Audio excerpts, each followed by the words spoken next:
কি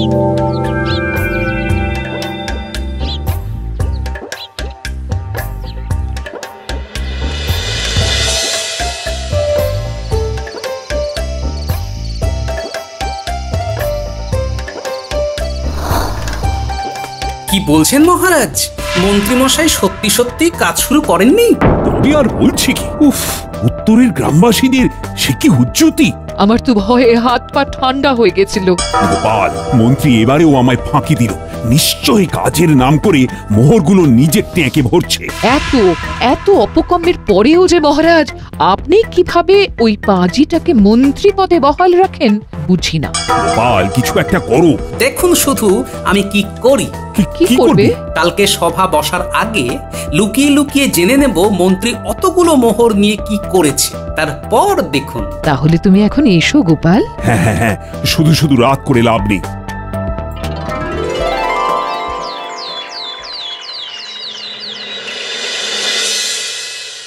এই রে, খুব দেরি হয়ে গেছে, সময় এসে গেছে দেখছি। এসো মন্ত্রী, এসো, তোমারই তো অপেক্ষা করছিলাম। আগে জানি মহারাজ, আমায় ছাড়া কি আর সভা জমে? সেই তো, আপনি না থাকলে কি করে আর আপনার কুকর্ম নিয়ে আলোচনা করব বলুন। আগে বসি, তারপর তোমার কথার জবাব দিচ্ছি গোপাল। না মন্ত্রী না, তুমি বসবে না। আগে কেন মহারাজ? কারণ আপনার পদত্যাগের দাবি উঠেছে তাই। মানে এসব কি বলছো তুমি? আপনি মহারাজের সাথে আবার এমন জোচ্চুরি কেন করলেন? জবাব দিন। তুমি উত্তরের লোকেদের প্রত্যেকের বাড়িতে পাতকুয়া নির্মাণ করানোর প্রতিশ্রুতি দিয়েও সেই কথা রাখোনি কেন? দাঁড়ে দাঁড়ে পাতকুয়া নির্মাণের প্রকল্পের জন্য মোহর নিয়ে কি করছেন? জবাব দিন, জবাব দিন, জবাব দিন। মহারাজ, আমি এসব কিচ্ছু করিনি।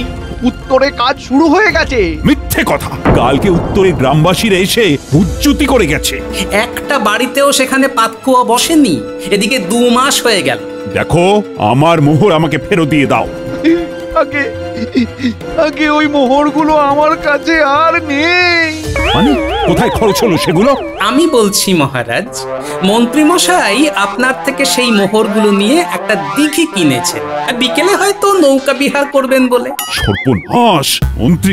মন্ত্রী তুমি শিগগিরই আমার চোখের সামনে থেকে দূর হও। 7 দিন আর সভায় আসবে না, ঠকবাজ একটা। কাজটা ভালো হলো না গোপাল।